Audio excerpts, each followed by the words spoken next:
I'm 75 now, and I can't remember anybody except the Queen being there.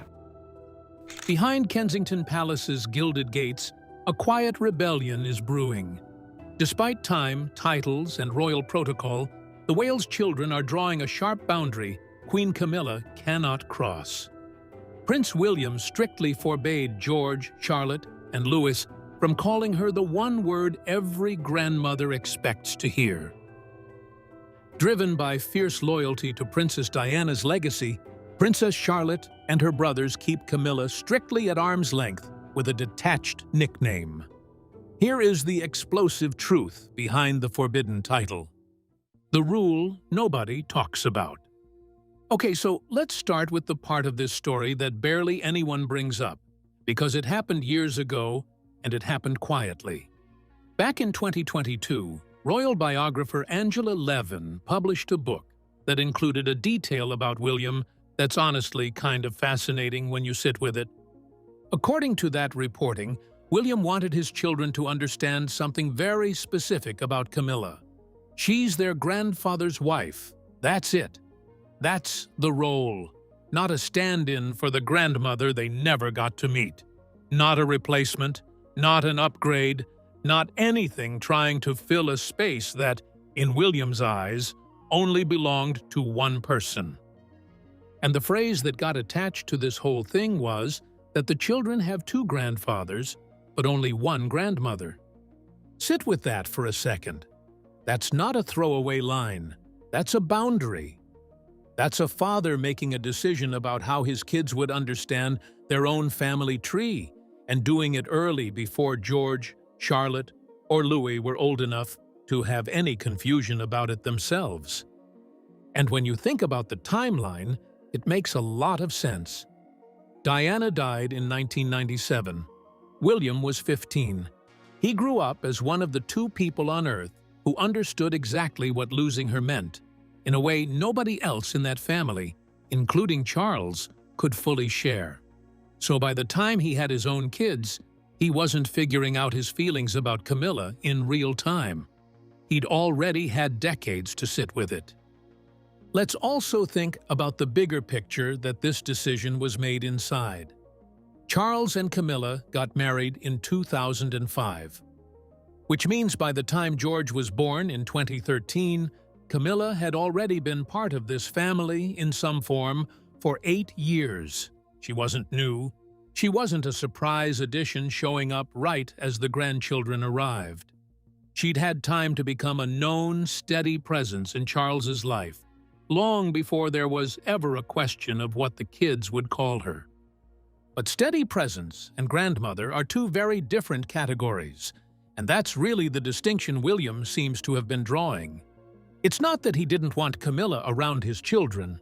It's that he wanted a very specific, very intentional line between someone who is part of the family and someone who holds the title that belonged to his mother. That's a distinction a lot of blended families navigate in some form, but very few of them do it under the kind of public scrutiny this one operates under, where every school run and every holiday photo gets analyzed for what it might reveal. There's also something worth noting about how this decision reportedly came from William specifically. Not from the palace, not from a formal announcement, not from Camilla herself. It was framed as a father making a choice about how his own children would understand their own family. That's a very different thing than an institutional decision, and it's part of why it reads as so personal when you actually sit with it. So the question becomes, if grandmother was never going to be on the table, what did that leave? What were the kids actually supposed to call her? The nickname that stuck.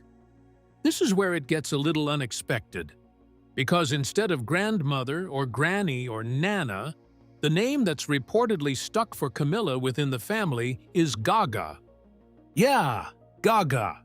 Reports have linked this nickname back to comments Camilla herself made about her grandchildren, and it seems to have become the affectionate label that fits her without stepping into the space William was so clearly trying to protect. It's not a title that competes with anything. It's not trying to be a grandmother in a different outfit. It's its own thing entirely. And honestly, that might be exactly why it works.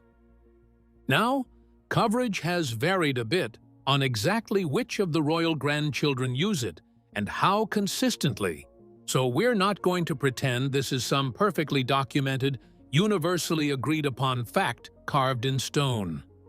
But the through line across multiple reports is the same. Camilla isn't grandma. Camilla is Gaga. And there's something almost strategic about how naturally that seems to have happened, whether anyone planned it that way or not.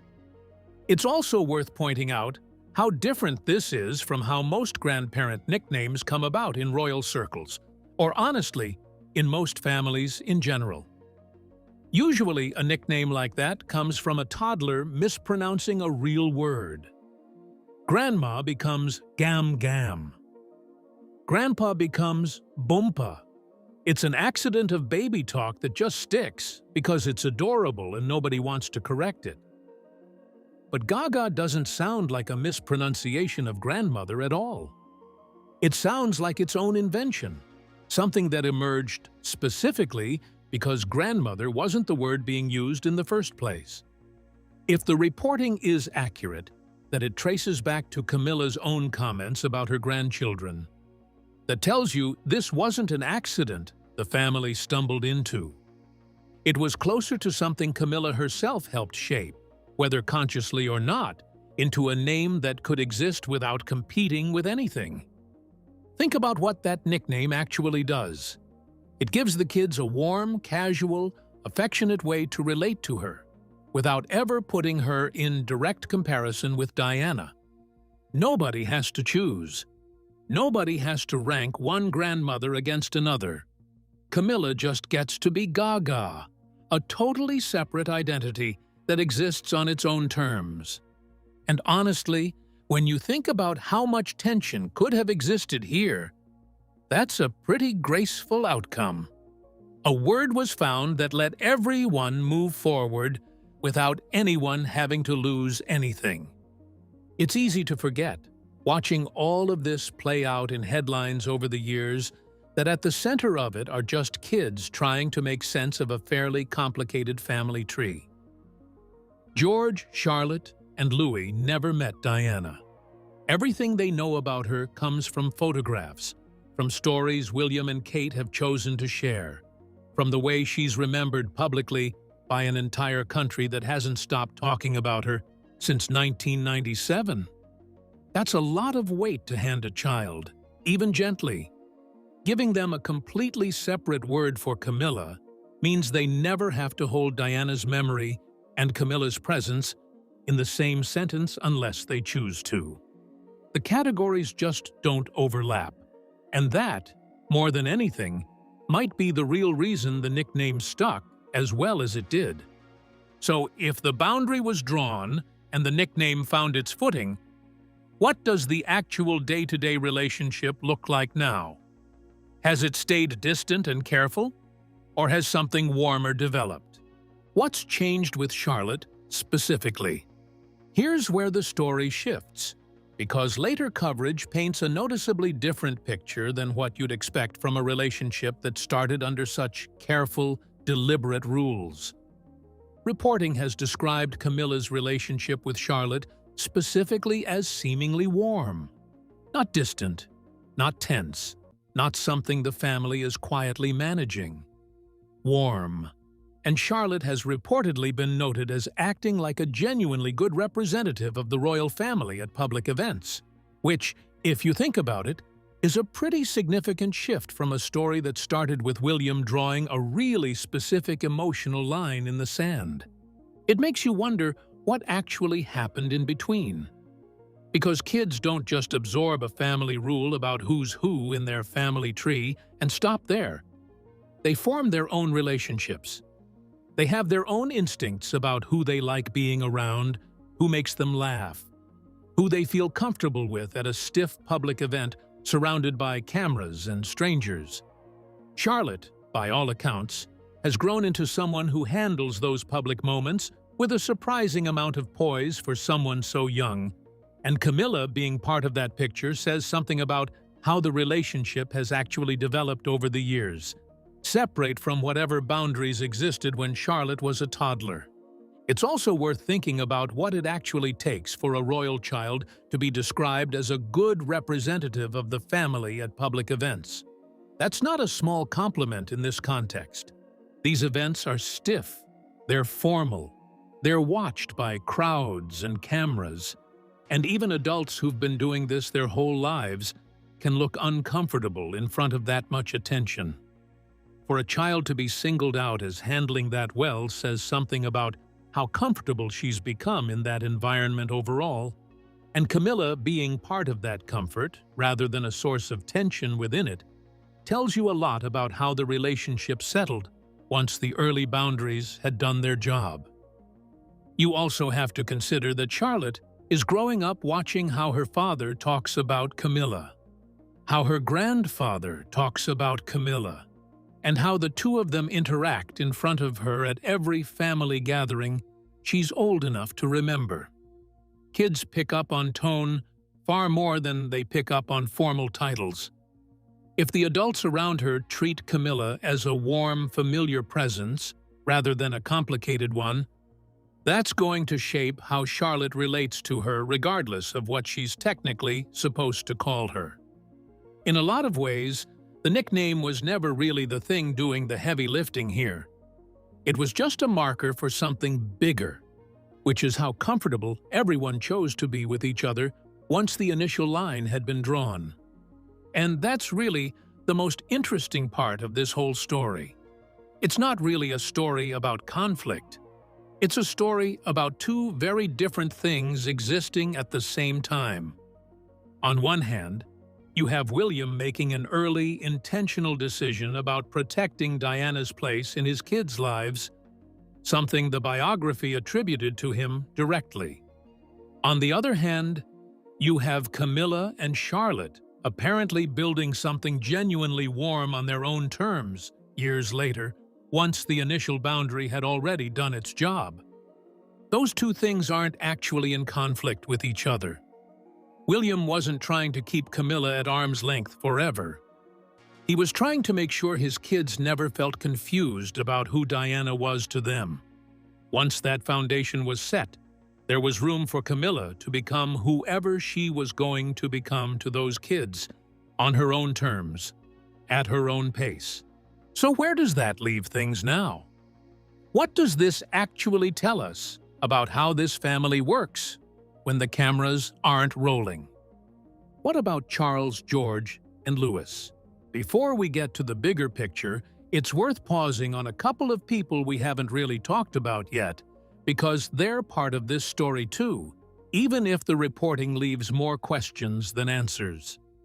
Charles's side of this is honestly the quieter half of the whole situation. He's the one who married Camilla. He's the one who lived through the public fallout of that decision for decades before it was ever fully accepted. And he's the one who presumably watched his own son draw a boundary around what his grandchildren would call her. There's no reporting suggesting Charles pushed back on that boundary in any way. If anything, the fact that the arrangement seems to have held steady for years without any public tension between father and son suggests Charles understood exactly why William felt the need to set it. He'd spent enough of his own life navigating how the public felt about Camilla to recognize that giving his grandchildren space to work it out on their own terms, without pressure from either direction, was probably the smartest way to protect everyone involved, including Camilla herself. Then there's George and Louis, and this is really where the coverage gets thinner. Most of the specific detail we have about the warmth of this relationship centers on Charlotte, not her brothers. That doesn't necessarily mean the dynamic is different with George or Louis. It more likely just means Charlotte has had more visible public moments where that warmth could actually be observed and reported on. George, as the future heir, tends to be kept slightly more shielded from the kind of casual public appearances where this sort of dynamic would even be visible. And Louis, is still young enough that most of what we know about him publicly is limited to a handful of high-profile appearances. So we're not going to pretend we know exactly how this plays out with all three kids individually, because the reporting simply doesn't go that deep yet.